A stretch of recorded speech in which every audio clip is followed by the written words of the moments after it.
Pandian store சீரியலில் அரசி bus ஸ்டாண்டில் காத்திருந்த போதும் கார்த்திகேயன் அங்கே அவருடன் பேசுகிறார்.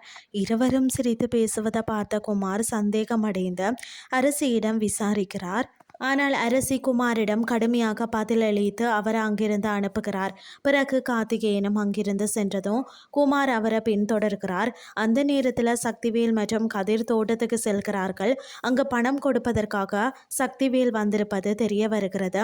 இதற்கிடையில் அங்கு வந்த குமார் கதிர் மற்றும் முத்துவேலிடம் வாக்குவாதத்தில் ஈடுபடுகிறார். வாக்குவாதம் தீவிரமடைந்து கைகலப்பாக மாறியதில் குமார் தள்ளிவிட்டதில் முத்துவேல் அருகில் இருந்த கல்லில் தலையடித்து மயங்குகிறார்.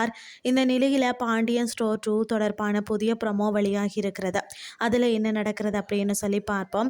அதன்படி அதில் முத்துவேல் கல்லில் அடிபட்டு மயக்கம் அடைந்ததை பார்த்து அதிர்ச்சி அடைந்த கதிர் உடனடியாக மருத்துவமனை ஆம்புலன்ஸுக்கு கால் செய்கிறார். ஆனால் குமார் அங்கிருந்து கிளம்பி வீட்டுக்கு சென்று முத்துவேலை கதிர் தாக்கியதாக பொய் சொல்கிறார். அதற்கு பிறகு முத்துவேலை மருத்துவமனையில் அனுமதிக்கிறார்கள். அந்த நேரத்தில் குமாரின் அப்பா கதிர் தான் இதற்கு காரணம் என போலீஸில் புகார் கொடுத்து அவரை கைது செய்கின்றனர். இவ்வாறு மருத்துவமனையில் இருந்து கதிர் கைது செய்யப்பட்டு அழைத்து செல்லப்படுகிறார். எனவே சக்திவேல் கண் விழித்தால் தான் இது தொடர்பான உண்மை தெரியும்.